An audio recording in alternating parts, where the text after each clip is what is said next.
تاسو کوم ویلو چې یاره د انضمام څه فروټس دغو خلکو ته میلو دي که نه دي میلو، نو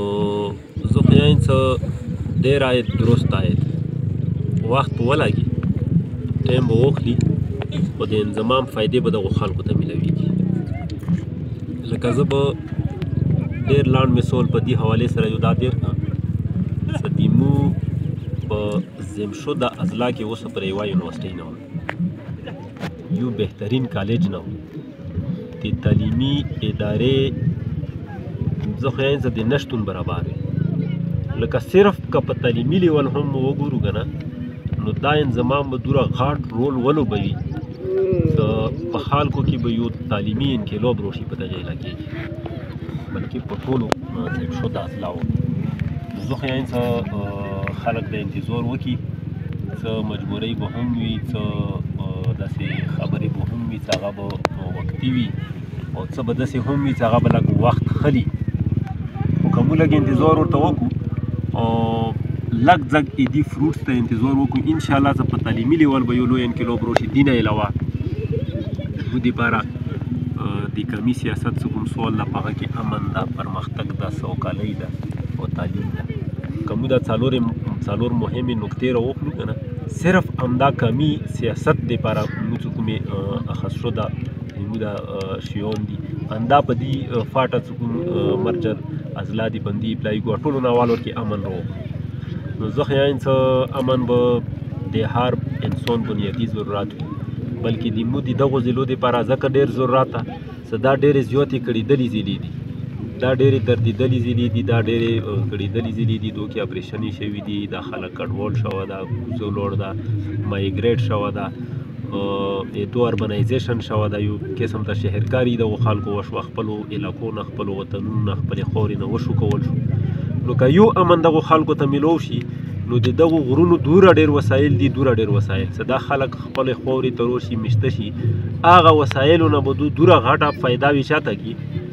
دومره ګټه به ونه پورته کي چې بیا بل وطن ته د تلنې ضرورت په دو خلکو ته نه پېښېږي. نن هم هغو نه پرېږدي، وجه دا چې د هغو وسایل دومره ډېر دي چې هغو زړه شو کېږي چې هغه ځای پرېږدي، لکه نه یې پرېږدي، مجبوراً هغه پرې ښخ دي، خپل ژوند، خپل مستقبل، خپل ژواکې په خطرې کې اچوله ده، خو هغه ځای کې هغو پراته دي غریبان. وجه یې دا چې هغو صرف مندتې ته پراته دي،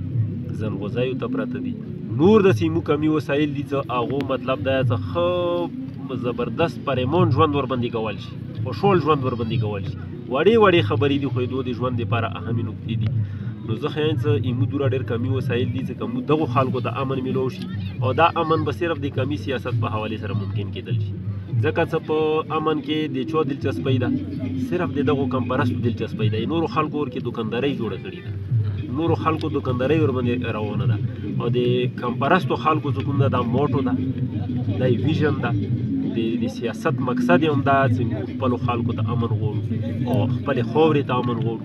نو چې کله هم امن راغللو دا خلک په خوشحاله او سوکاله ژوند کوي. دې نه علاوه تعلیم ده، تعلیم بالکل په مرجر اضلاع کې اوسه پورې چې کوم دا د نشتون